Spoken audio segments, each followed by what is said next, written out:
આ ગરાડુની ધરતી પર ઉપસ્થિત આ દેશના મૂળ માલિકો અને મૂળ માલિકાનાઓને મારા ક્રાંતિકારી જોહાર। આદિવાસી પરિવાર ના આ મંચ દ્વારા, આ મંચ થકી જે પણ કંઈ કહેવામાં આવે છે એ વાતોને આપણે ચિંતન કરીએ, મનન કરીએ અને અહીં આ સ્ટેજ પરથી કહેવાતી વાતો કેટલા અંશે સાચી છે, કેટલી સાચી છે, કેટલી ગલત છે, એ સત્યની કેટલી નજીક છે એને પણ આપણે ચકાસીએ। અહીંથી કહેવામાં આવે આપણે માની લઈએ, જરૂરી નથી, પરંતુ જે કહેવામાં આવે છે ક્યાંથી કહેવામાં આવે છે, એ સાચું છે કે ખોટું છે, અને સાચું છે તો કેટલા અંશે સાચું છે, આની પણ ચકાસીએ અને પછી માનીએ। મારા અગાઉના વક્તાઓએ જે વાત મૂકી એ વાત વળી વળીને આવશે તો આદિવાસી સમાજની જે સંસ્કૃતિ છે એ સંસ્કૃતિ પર આવશે। આદિવાસી સમાજનો જે પાયો છે એ પાયો આદિવાસીની સંસ્કૃતિ પર ટકી રહેલો છે। જો આદિવાસીઓની સંસ્કૃતિ નહીં બચે તો સમજી લો આદિવાસી પણ ખતમ। આજે આદિવાસીઓના અસ્તિત્વને ખતમ કરવા માટેના નીત નવા ષડયંત્રો રચાઈ રહ્યા છે, અને એ ષડયંત્રોને સમજવાની આપણે આ ભણેલા ગણેલાની જવાબદારી છે કે આ ષડયંત્રોને સમજીએ અને એને પડકારીએ, એનો ખાતમો કરીએ અને આદિવાસીને એક અલગ દિશા આપીએ। એ આપણી જિમ્મેદારી બને છે। આપણા બાપ દાદા કહેતા હતા કે ભણેલો ભૂલો પડે, ભણેલો ભૂલો પડે। એ વાત આજે સાચી છે। એ વાત અમારા જેવા ભણેલા ગણેલા વેલસેટ લોકોએ ભણી ગણીને સમાજને ગેરમાર્ગે દોરવાનું કામ કરી રહ્યા છે। હું એમને કહેવા માંગુ છું કે આદિવાસી સમાજની એવી તો એક ગલતી, એવી તો એક બુરાઈ બતાવી દે કે જેમાં આદિવાસીઓની ખામી હોય એવું મને બતાવી દે। હું જ્યારે 2001 ની અંદર જ્યારે સરકારી નોકરી શિક્ષક હતો, છું અત્યારે પણ છું, અને તે વખતે મારા સ્ટાફની અંદર એક ભાઈ હતા। એ ભાઈ હવે એકદમ દેશી બોલે, દેશી ગામડાની ભાષા બોલે, અને હું થોડો પેલો સિટીમાં રહેલો એટલે મને એમ કે હા યાર તું હાવ તો હુદર ને યાર, કાં હુદો આવું ભોખેલું દેશી બોલી, જરીક તો હુદો શિક્ષક થાય ને આવું બોલે। ત્યારે ઈ ભાઈ તો કશું બોલ્યા નહીં। હું એ ભાઈને ગલત સમજતો હતો, પરંતુ આદિવાસી પરિવારની જ્યારે શરૂઆત થઈ અને આદિવાસીઓની સંસ્કૃતિ, આદિવાસીઓના રીત રિવાજ, આદિવાસીઓના જે હક અધિકાર છે એને જ્યારે જાણતો થયો ત્યારે મને ગર્વ થયો કે ઈ ભાઈ તે દિવસે સાચો હતો અને હું ખોટો હતો।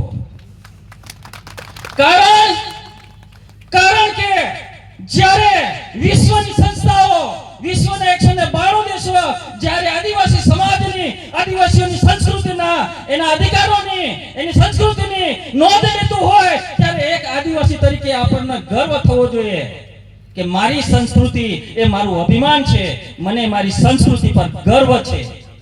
હા, હું આદિવાસી છું અને મને ગર્વ છે કે હું આદિવાસી સમાજની અંદર પેદા થયો છું, મને મારી સંસ્કૃતિનું અભિમાન છે। જ્યારે વિશ્વની સંસ્થા આદિવાસી સંસ્કૃતિની નોંધ લેતું હોય અને એક આદિવાસી તરીકે આપણે આપણી સંસ્કૃતિમાં ખામીઓ હોતા ફરતા હોય ત્યારે એ દુઃખની વાત કહેવાય, અને એ પણ એ ભણેલા ગણેલા યુવાઓ દ્વારા। આપણે વિચાર કરવો રહ્યો કે ભાઈ આપણી સંસ્કૃતિમાં એવી તો કઈ મહાનતા છે કે વિશ્વની સંસ્થાએ એની નોંધ લેવી પડી, વિશ્વના 192 દેશોએ એની નોંધ લેવી પડી। આજે દુનિયાની અંદર જે ગ્લોબલ વોર્મિંગની જે સમસ્યા પેદા થઈ છે એને શા કારણે પેદા થઈ છે એને દુનિયાએ નોંધ લીધી છે। અને આદિવાસીની એમને કીધું છે 1992 ની અંદર બ્રાઝિલના રિયો ડી જાનેરો શહેરની અંદર જ્યારે વિશ્વની સંસ્થાઓની 192 દેશોની જ્યારે સભા મળે છે ત્યારે ત્યાં રિસર્ચ થાય છે, તારણ કાઢે છે કે આ દુનિયા પર જે સંકટ મંડરાઈ રહ્યું છે એ શાના કારણે. ત્યારે તારણના અંતે તેઓ નિષ્કર્ષ કાઢે છે કે આ દુનિયા પર જે સંકટ મંડરાયું છે એ ફક્ત ને ફક્ત આદિવાસીઓની સંસ્કૃતિ ખતમ થવાના લીધે આ દુનિયા પર આ સંકટ મંડરાઈ રહ્યું છે. ત્યારે એક આદિવાસી તરીકે આપણને ગર્વ થવો જોઈએ કે મારી સંસ્કૃતિમાં એવી તો કઈ મહાનતા છે કે દુનિયાએ એની નોંધ લેવી પડે છે. તો આદિવાસીઓની એ મહાન સંસ્કૃતિ છે, વિશ્વની કલ્યાણકારી સંસ્કૃતિ છે.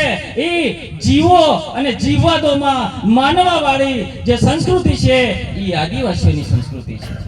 એ કોઈ પણ જીવને વગર કારણે વિના કારણે નુકસાન કરતો નથી, હાનિ પહોંચાડતો નથી કે એને કોઈ પણ પ્રકારની હાનિ કરવાનો પણ પ્રયાસ કરતો નથી. એ જીવો અને જીવવાદોમાં માનવાવાળી સંસ્કૃતિ છે. એ કોઈ પણ જીવ હોય, એ કીડા હોય, મકોડા હોય, જીવ હોય, જંતુ હોય, ફળ હોય, ફૂલ હોય, પાન હોય, વેલા હોય, ધરતી હોય, આસમાન હોય અને ધરતી પર રહેલું જે પણ ખનિજ તત્વો હોય એને કોઈ પણ કારણે નુકસાન કરતું નથી. આદિવાસીઓની આ મહાનતા છે, આદિવાસીઓની સંસ્કૃતિની આ મહાનતા છે. એ જીવો અને જીવવાદોમાં માનવાવાળી સંસ્કૃતિ છે. આદિવાસી કોઈને નડતો નથી, આદિવાસી કોઈને નડતો નથી અને જે નડે છે એને છોડતો પણ નથી. જ્યારે આદિવાસી પરિવારની 2014 ની અંદર જ્યારે શરૂઆત થઈ ત્યારે આદિવાસી પરિવાર જ્યારે અસ્તિત્વમાં આવ્યો ત્યારે એના 4 પાયા પર આદિવાસી પરિવાર ટકેલું છે. 4 પાયા. આદિવાસી સમાજને આજે અલગ અલગ સંગઠનોમાં વહેંચી રાખવામાં આવ્યા છે. કોઈ ફલાણા સંગઠનમાં, કોઈ ફલાણા સંગઠનમાં, કોઈ ઢીકણા સંગઠનમાં, આવી રીતે હજારો સંગઠનોની અંદર આદિવાસીઓને વહેંચી રાખવામાં આવ્યા છે.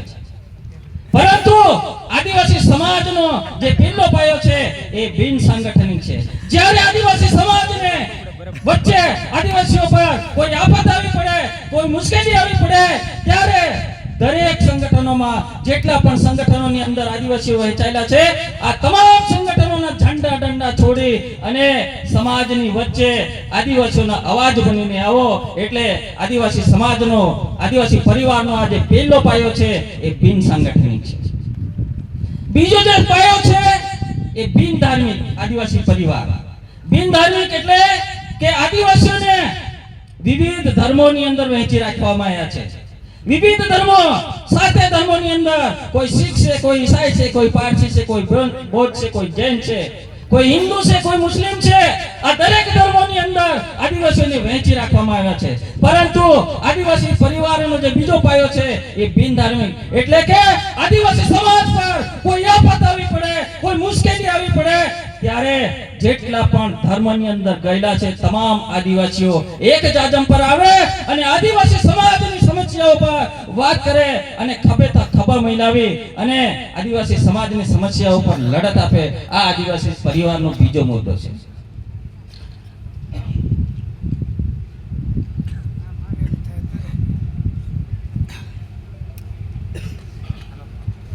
આદિવાસી પરિવારનો ત્રીજો મુદ્દો છે કે આદિવાસી પરિવાર બિન રાજકીય. આ મુદ્દો જ્યારે આવતો હોય ત્યારે ઘણાના કાન ઊંચા થઈ જાય. આદિવાસી પરિવાર એ બિન રાજકીય છે.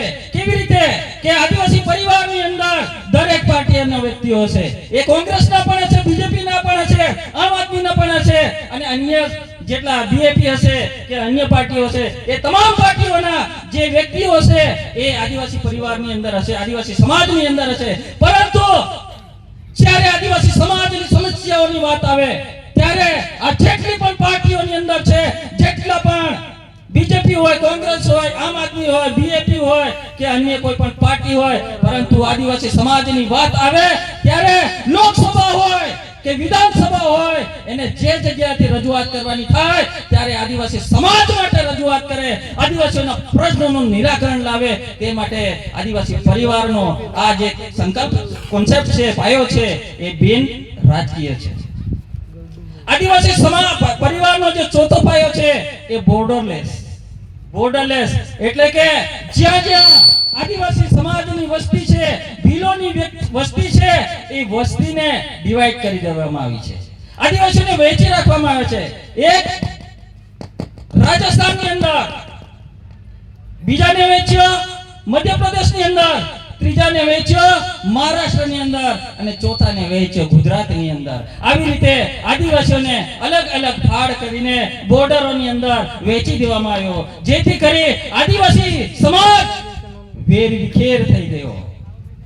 આદિવાસી પરિવારે આ ચોથો પાયો નાખ્યો અને આદિવાસી પરિવારને બોર્ડરલેસ બનાવ્યો, જેથી કરી આદિવાસી સમાજ પર કોઈ સંકટ આવી પડે ત્યારે ભીલ પ્રદેશના ચારે રાજ્યોના આદિવાસીઓ એકઠા થાય અને આ સમસ્યાઓનું સમાધાન ખોળી કાઢશે. તે દિવસે આદિવાસી સમાજ કાંઈક અંશે એના લક્ષ્ય સુધી પહોંચી શકશે એવું મારું માનવું છે. મારું જે મુખ્ય જે મુદ્દો હતો એ મુદ્દાને હું ભૂલી અને અન્ય મુદ્દા પર નીકળી ગયો હતો, માફ કરશો. પરંતુ મારો જે મુદ્દો છે એ આર્ટિકલ 13(3) ક રૂઢિ અને પ્રથા, કે ભારતના બંધારણની અંદર આપણને જે હક અને અધિકારો મળ્યા છે એ કદાચ આપણને ખબર ના હોય કે ભાઈ આપણને સંવિધાનની અંદર જે અધિકારો મળ્યા છે એ શાના કારણે? ઈ આપણી સંસ્કૃતિના કારણે મળ્યા છે. આપણી આદિવાસીઓની સંસ્કૃતિ આપણે બચાવીશું તો આપણા હક અને અધિકારો પણ બચશે. ભારતના સંવિધાનની અંદર આર્ટિકલ 13(3) ક ની અંદર આપણને જે મૂળભૂત અધિકાર મળ્યો છે કે ભારતના સંવિધાનની અંદર ભારતના રાજ્ય ક્ષેત્રમાં કાયદાના પ્રભાવમાં આવતા સૂચના, અધિસૂચના, નિયમ, ઉપનિયમ, રૂઢિ અને પ્રથા છે. તો આ રૂઢિ અને પ્રથાને આપણે સમજવી પડે કે રૂઢિ અને પ્રથા શું છે. તો રૂઢિ અને પ્રથાને વિધિનું બળ છે. વિધિને સમજવી પડે. વિધિ એટલે કાનૂન, વિધિ એટલે કાયદો. તો વિધિ એ રૂઢિ અને પ્રથાને વિધિનું બળ છે, એટલે કે વિધિ એટલે કાયદો, કાનૂન. તો ભારતના સંવિધાનની અંદર ન્યાયપાલિકા જે છે, કાર્યપાલિકા જે છે, વિધાયિકા છે. ન્યાયપાલિકાને જે પાવર છે, વિધાયિકાને જે પાવર છે અને જ્યુડિશિયરીનો જે પાવર છે, એ પાવર આદિવાસીઓની રૂઢિ અને પ્રથાને મળેલો છે. અનિલભાઈએ જે વાત કરી કે આદિવાસીઓ પર કોઈ પણ પ્રકારનો કાનૂન લાગુ પડતો નથી. કેમ? કારણ કે આદિવાસીઓનું એક અલગ સંવિધાન છે, જેને આપણે કસ્ટમરી લો પણ કહીએ છીએ, કુદરતનો કાનૂન. જેને સરળ ભાષામાં એક સમજાવું તમને કે વાઘ જોઈએ, વાઘ, બાબો નહાર, એને અંગ્રેજીમાં શું કહેવાય? ટાઈગર. શું કહેવાય? ટાઈગર. આદિવાસીને શું કહેવાય અંગ્રેજીમાં? ટ્રાઇબલ. તો આ ટાઈગર અને ટ્રાઇબલ સેમ છે, સરખા છે. ટ્રાઇબલ માટે, ટાઈગર માટે એક સૂચિત વિસ્તાર, ટેરિટરી નક્કી કરેલી હોય છે. એક ટેરિટરી હોય છે, એક વિસ્તાર હોય છે. એ વિસ્તારની અંદર કોઈ પણ વ્યક્તિ ત્યાં જઈ શકતું નથી, પ્રવેશ કરી શકતું નથી. જો પ્રવેશ કરે છે ત્યારે વાઘને, ટાઈગરને કઈ નુકસાન કરી શકતો નથી. અને જો ટાઈગરને કોઈ નુકસાન કરવાનો પ્રયત્ન કરે અને ટાઈગર એના પર હુમલો કરે અને એને મારી નાખે તો ટાઈગર પર કોઈ કાનૂન લાગુ પડે ખરો? નહીં લાગુ પડે. તો ટ્રાઇબલ માટે પણ આ સેમ વસ્તુ છે કે ટ્રાઇબલ માટે પણ એક ટેરિટરી નક્કી કરેલી હોય છે, એક વિસ્તાર સૂચિત કરેલો હોય છે, જેને આપણે 5મી અનુસૂચિ આર્ટિકલ 244(1) કહીએ છીએ. આ ટેરિટરીની અંદર કોઈ ગેર આદિવાસી આવે ત્યાં સુધી તો ઠીક છે, પરંતુ ટ્રાઇબલને કંઈક નુકસાન કરવાનો પ્રયત્ન કરે, આદિવાસીઓની રૂઢિ પ્રથાને, આદિવાસીઓના રીત રિવાજને, આદિવાસીઓની માન્યતાઓને જ્યારે નુકસાન કરવાનો પ્રયત્ન કરે છે અને આદિવાસી એના પર હુમલો કરશે ત્યારે આદિવાસી પર આ કોઈ પણ કાનૂન લાગુ પડશે નહીં. આ ભારતનું સંવિધાન આર્ટિકલ 13(3) કહે છે, હું કહેતો નથી.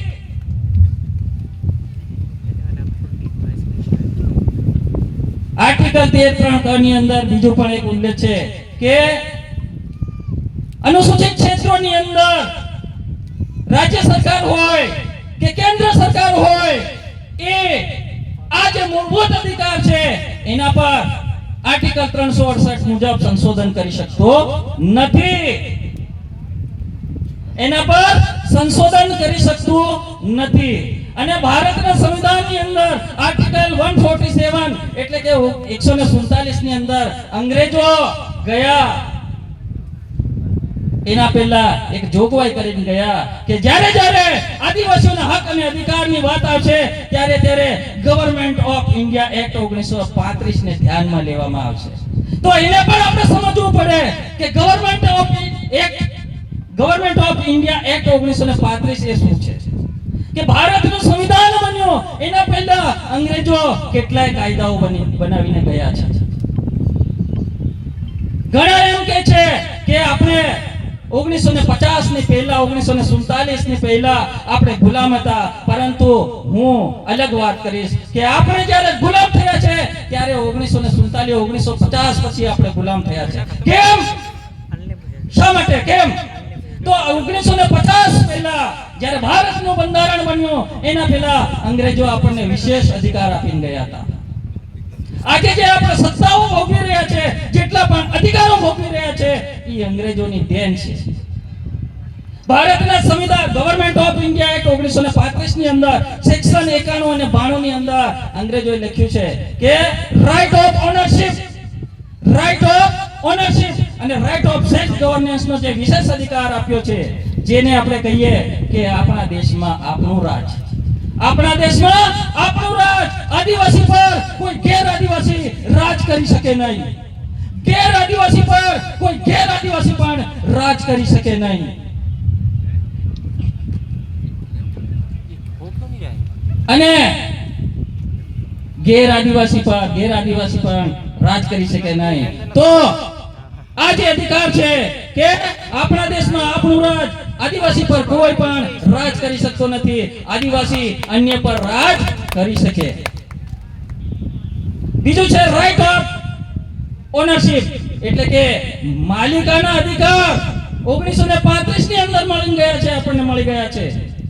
તો માલિકાના અધિકાર કે 5 જાન્યુઆરી 2011 સુપ્રીમ કોર્ટે કીધું છે, જસ્ટિસ માર્કંડાઈ કાજુ અને જ્ઞાનસુધા મિશ્રાની બેંચ દ્વારા કીધું છે કે ભારતની અંદર રહેતા 8% આદિવાસીઓ આ દેશના માલિક છે અને બાકીના 92% આક્રમણકારીઓના સંતાનો છે.